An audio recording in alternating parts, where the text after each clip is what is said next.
Today is February 12th in the year 2003. I'm Karen Herman with the Archive of American Television. It is my great pleasure to be conducting part 2 of our interview with James L. Brooks at his home in Bel Air, California. When we left off, we'd been talking about the Mary Tyler Moore Show and just finishing up with that.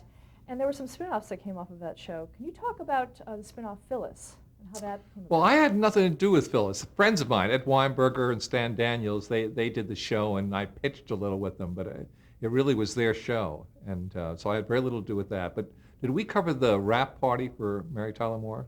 We covered the last episode. We did not cover the party. Oh, because I got my theory about wrap parties from the last Mary Tyler Moore show. And a wrap party, which can be a very empty affair, or it could be, just always. And this was 7 years of my life, and this was a big 7 years of my life, and this was 7 years of a lot of people's lives. And I was also leaving MTM shortly thereafter. So somewhere in the party, I ended up not just, I didn't say anything not nice to anybody, but I ended up not saying the same phrase to everybody, and I ended up having as my obligation trying to have the experience of what it was really like for me, rather than doing some display of what I thought the manners were for experience in my life that I had no precedent for. So I just got on this. Some people I talked to, that if we ever had a problem, I ended up talking about the problem. Some people I just told them how much I loved them. Some people, and it was just a very varied experience, because I found, after 7 years of the show, that I had this like wild hunger to get to something. And I remember I couldn't go home afterwards. I remember I checked into a hotel out of nowhere, just because I just really needed to close the door on that part of my life. So I just needed a breather. It couldn't be just home from work as usual. So I turned into a hotel at the last minute. How do people respond to the things that you told them then? It became what I want for every rap party I've been to since. I never got it quite as good as that one. The taxi cancellation party was the wake of the taxi. Well, we'll get to that. Okay, back to Phyllis. You said you didn't work on it. I had nothing to. But I pitched on it, and I talked to him a little about it. And how did you feel about Cloris Leachman leaving the Mary Tyler Moore Show to do it? How did it affect it? What year was that? I think it was 72. Cloris was usually doing only 6 or 7 episodes a year anyway. I loved Cloris. They were my friends who were doing the show. I felt it was great. It was fine. It was, great. There was no problem. Okay. What about Rhoda? Rhoda, we did everything to talk her out of it as long as we could, but she was a burgeoning star, and it was an on-the-air commitment, and finally we agreed to do it. And doing Rhoda, which had, the special, where she got married was great fun. That was just pure fun. I mean, it was just like a great toy, just being able to do that story. And went to New York and did some filming, and it was a big deal, and everybody, it was one of those things where that's what people in the country were watching the night that we were on. Great spirit, great goodwill. And then casting her husband became, a problem. We didn't have the great candidate, and maybe we were even wrong in getting her married, but we felt we had to have a new experience with the show itself. So we went on that course of exploring her relationship with a guy, and we had, I think there were great ratings and Emmy nominations, and everything seemed to be fine. We might have even been the #1 show for a while. I think we were. But there was, I think, without aspersions at anybody, there was a creative flaw in it. There was something that was suffocating us. And the second year became tough, and the third year became tougher. And it was, and Alan Burns, my partner in this, is just, he's, just whenever they have a contest for best human being in Los Angeles, he just alert me, because I have a great candidate, and I think Alan will win. Everything that, just a tremendously funny, classy guy who always does what he's supposed to do. And I began to feel crushed under the weight of what couldn't be solved in the show, really crushed. I think this was about the fourth year or something. I think we'd gotten her divorced already, because that was, we'll be the only ones who do that move. But there was a little bit of fun in the perversity of the choice. But then that ran out, and I remember I just felt, there's something about dry work which is rough. When and I mean, everybody has it in their working life, when you're up against it and you wish you weren't. You wish you didn't have the task in front of you, but you do. And, it's just how much of your epidermis is going to go in the effort. And Alan spared me. Alan sort of took over the majority of responsibilities in that show. And I think it sort of saved my spirit at a certain point, because it was really weird the way it was going.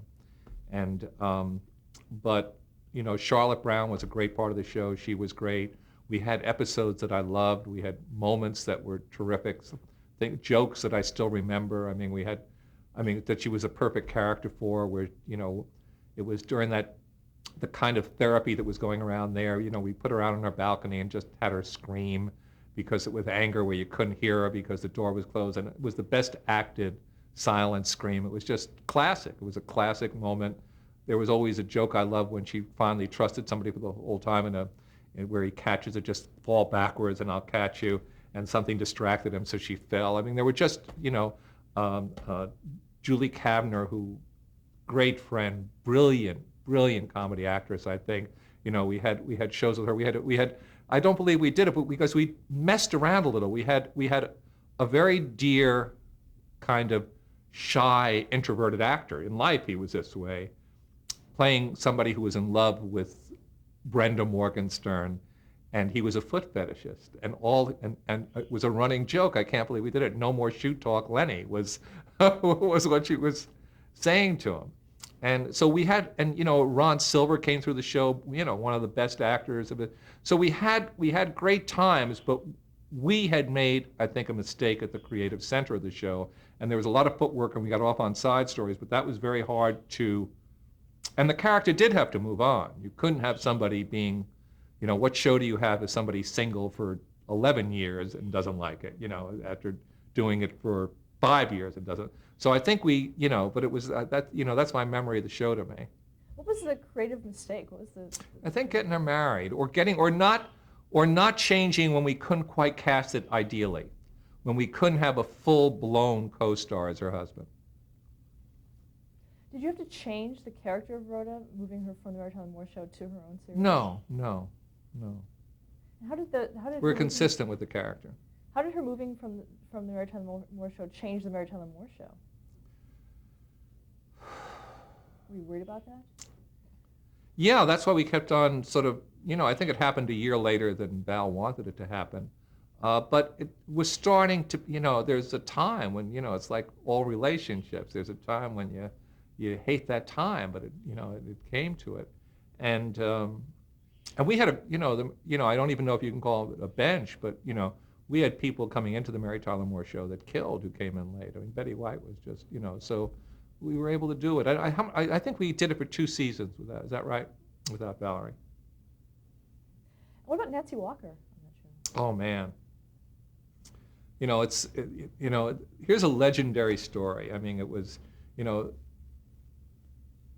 we were doing a Jewish mother, as I knew Jewish mothers, and as I loved Jewish mothers, and Nancy Walker was just, just phenomenal, kind of classic performer who doesn't quite exist today in all the glory. I mean, she had starred on Broadway.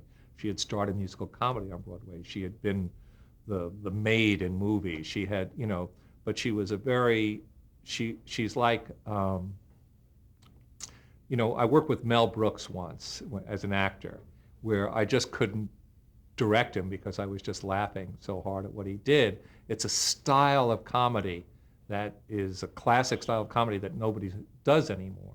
And and it's just where you hit your mark, and it's so clear, it's just crystal clear, you know where the joke is, and you just do it. And also behind it, an actor, a gifted actress. So we did this show, Support Your Local Mother. There was a movie called Support Your Local Sheriff. So that was our funny title. And it was about the difficulty that she had with her mother, and it was, I think, the second show we shot. And the network, the network was all powerful in a different way in those days. It was more removed. I mean, the fact there's so much more network hands-onness right now.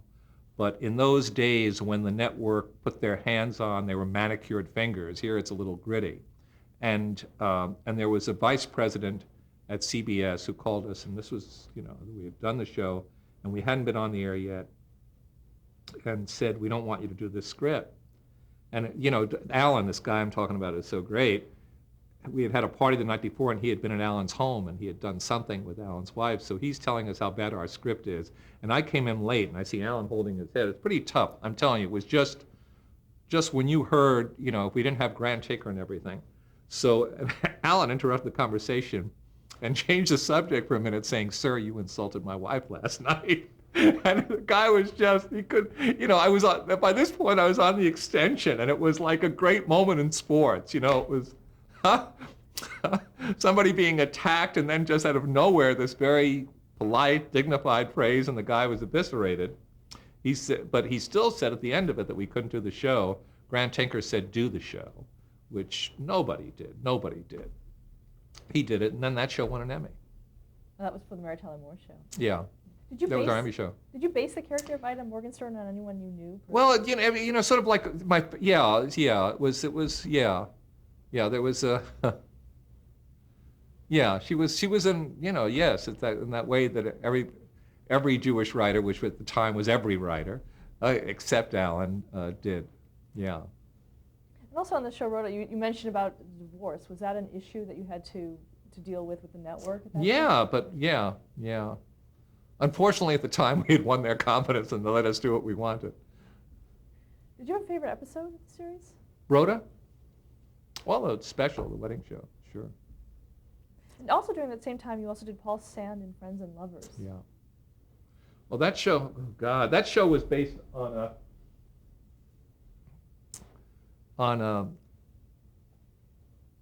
I remember a line from the show, which was, because it was where we got the whole premise of the show, lovers come and go, but friends go on forever.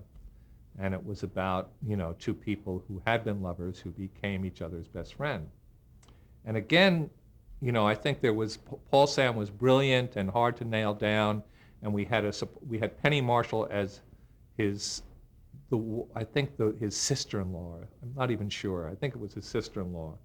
And Penny Marshall always told me, rubbed it in, and correctly so, that we made a mistake by not casting her as the central female lead, because that would have been, with Paul's shyness, with Penny going after him, with that reason for why they couldn't be lovers and they were friends. It would have been, I think it could have been a great series had we done that switch in the casting. But we were gentler in the casting, and I think it was gentle on gentle. And the pilot went very well. But then it was, the series just didn't happen. And Paul was wonderful, and I think we set a record for the highest rating anybody ever had and canceled, because I think we followed All in the Family or something, and they had like a 55 share, and we fell off 15 points, so we still had a 40 share. It was something like that.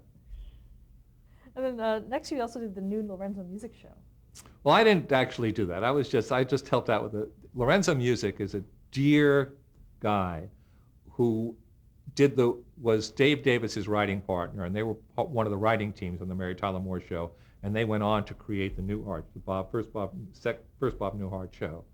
And Lorenzo did the warm-ups, which is when you film the multi-camera show, there's time for setup, so somebody has to talk to the audience.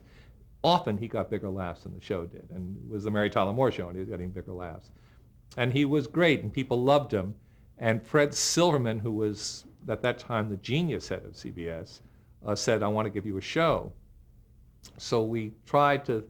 So Lorenzo wanted to do a variety show, and the idea was that he'd be sort of Jack Benny and talk to the audience and stuff like that. And it was very Lorenzo, and it was Lorenzo's comedy and sweetness, because we all just were. He was so sweet, everybody abused him, and that was part of what you did, and that even when the show was going down and not working, I think we just did the pilot. I'm not sure. It didn't get on the air, I don't think. And we were just laughing. We had a great time. It was just all crazy because it was one of the writers is supposed to have a variety show. I guess there are times when that's worked. Steve Martin was one of those guys, but Lorenzo wasn't. But he was great. And he later became the most successful voice guy in commercials and in work. He became Garfield the Cat. He was always hilarious. He had a distinctive comedy style, and he had greatness, but it wasn't that at that time. As a matter of fact, he did the Carlton the Doorman on Rhoda. Yes, Is that where that all started? I think, yes. And Big Laughs, we never saw him. The idea was that you never saw Carlton. He was always drunk, and he was the voice on the intercom. And yes, You remember how that he came always about? killed. He killed on his show. He was hilarious. It was just whatever we came up with. Do you remember how that came about, the Carlton running gag? Always had it. When we did the show, when we created the show. In 1977, you co-created the hour-long drama Lou Grant. Yeah, we had done so many spin-offs. There have been so many spin-offs that we tried to think through. So we were going to do something completely different with Ed Asner. They wanted to give him his own show. We wanted to do something completely different with him. And Ed came to us and said, I like this character. I'm not tired of playing him. So we try to figure out when is a spin-off not a spin-off. And that's when you spin off a comedy character into a drama, the same character. And I don't know whether that's been done before or since, for what it's worth. And we got Gene Reynolds, who had been our first boss on Room 222, to come over and do the show. And he had done MASH. I'm not, in the spirit of that rap story, I'm not saying somebody's brilliant or great for the sake of saying it. He was singular talent, Gene. And then we got this guy, Leon Tkachin, who was one of the dramatic writers at the time, and who was this great Armenian name, great Armenian writer, a Kerouac kind of guy, in the most wonderful and respectful sense of the word, a writing bum, and he helped us write the first we all somehow did the first episode. I forget how we did it. It was just the time I was leaving. And Leon made me love long dramatic speeches in a show because he could do them. Very few people could do them. And he could write the pants off one of those speeches. And he could really, and that triggered in me, whenever somewhere I can pull it off, which, and I don't know what my batting average is on it, but where there's a long speech that doesn't end up cut from the movie, that manages to sustain. It's always, I always feel Leon. What was the premise of the series? It was great. I mean, it was the best premise, most wonderful thing to have a television show about, and that was a daily newspaper, because in coming up with stories, they were in the paper. We spent time researching the LA Times.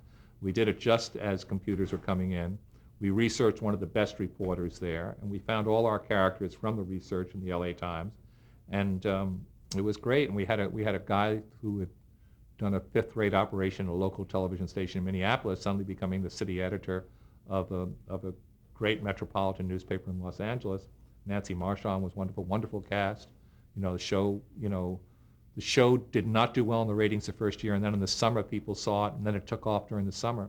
So, and won an Emmy and stuff like that. Was it conscious to make the show very topical in terms of current Very. events? I mean, you'd be a fool not to. What did we do for a story this week?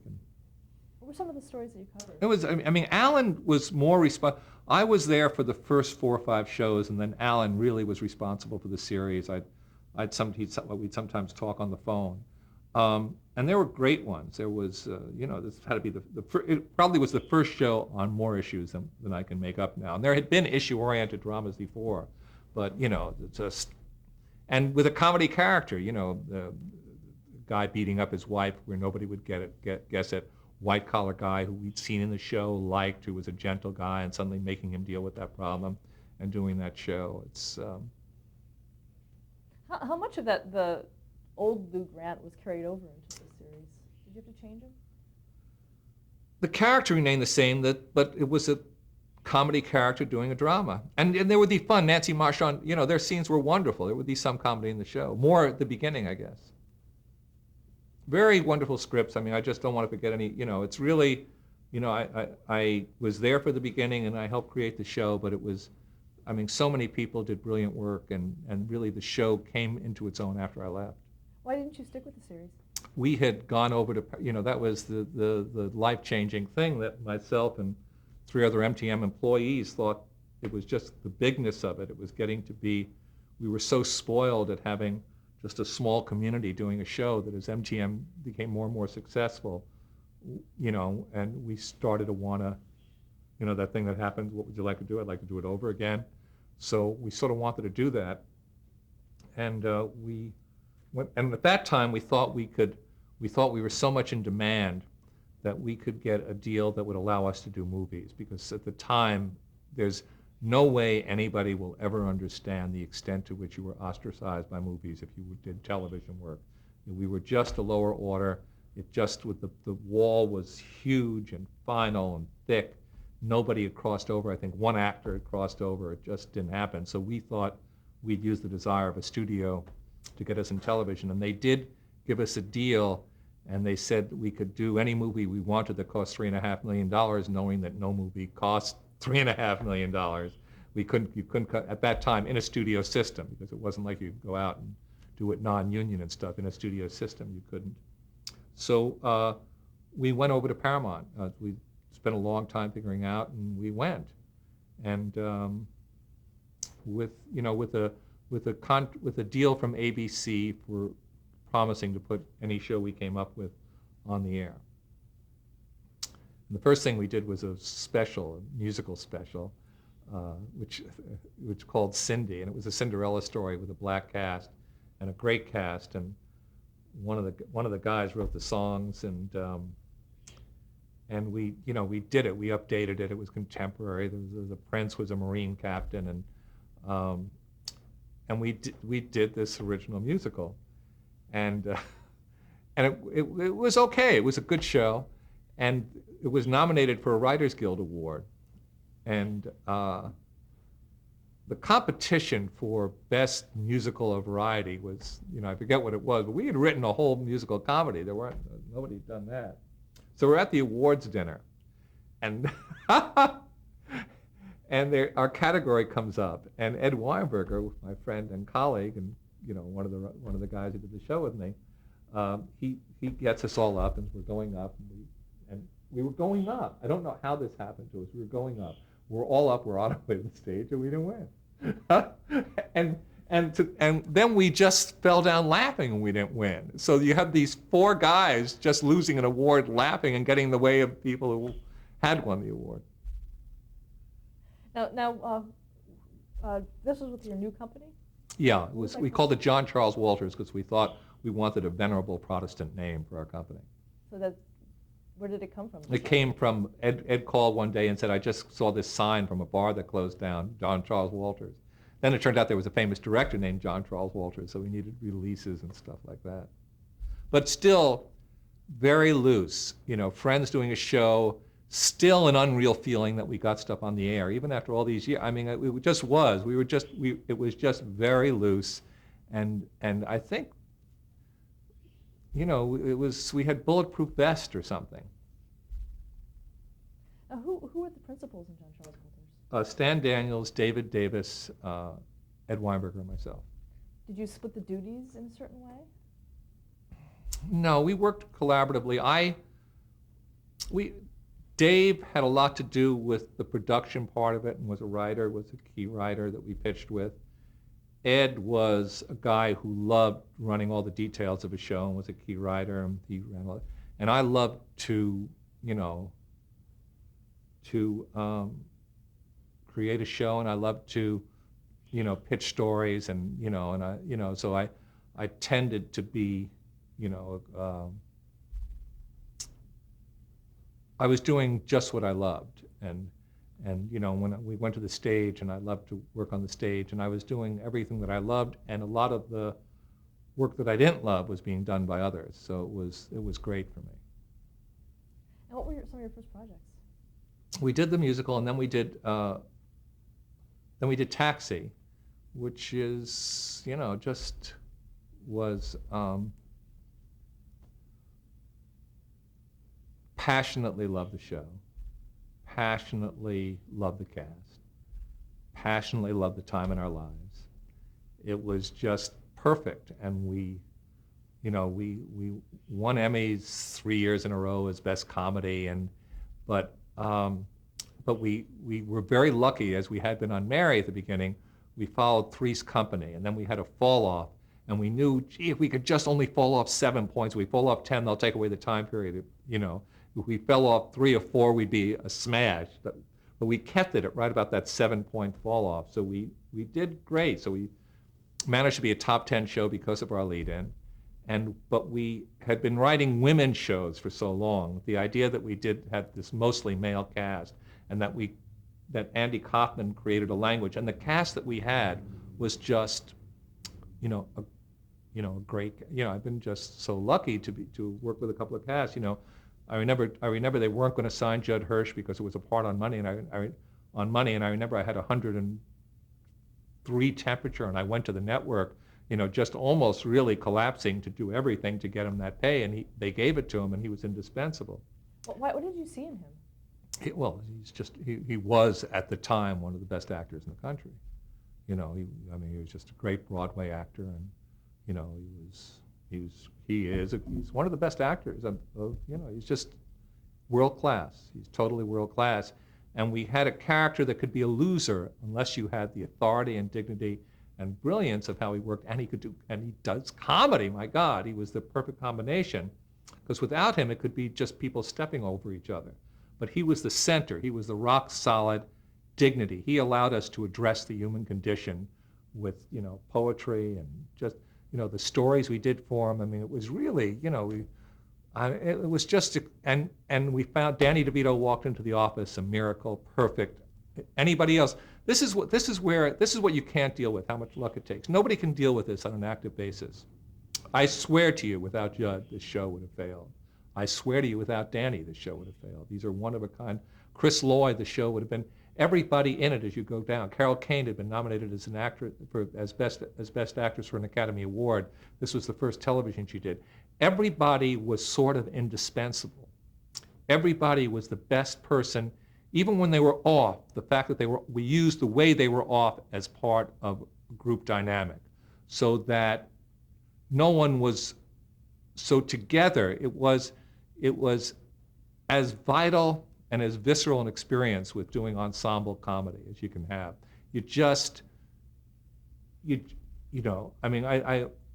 I never sort of considered it in its uniqueness till now.